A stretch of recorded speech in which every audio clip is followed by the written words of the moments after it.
Mabilis na rumisponde ang mga tauhan ng San Juan City Police Station matapos mabundol ng isang motorsiklo ang isang batang lalaki sa lungsod. Ang detalye ng report mula kay Patrolwoman Jenny May Dolor.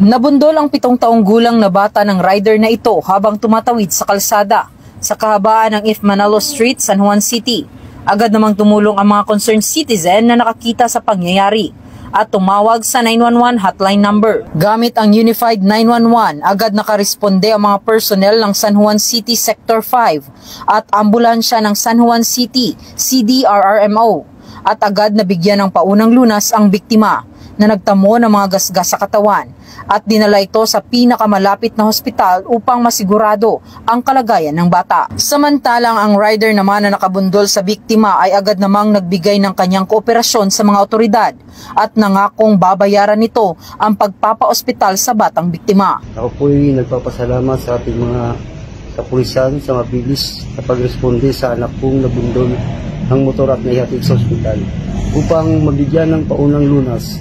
Ako'y muling nagpapasalamat sa mga pulis na naka-assign sa Sector 3 Kabayanan San Juan Police. Ang mabilis na pagresponde ng mga tauhan ng Eastern Police District San Juan City Police Station ay patunay ng kanilang tapat na serbisyo at dedikasyon na magampanan ang sinumpaang tungkulin.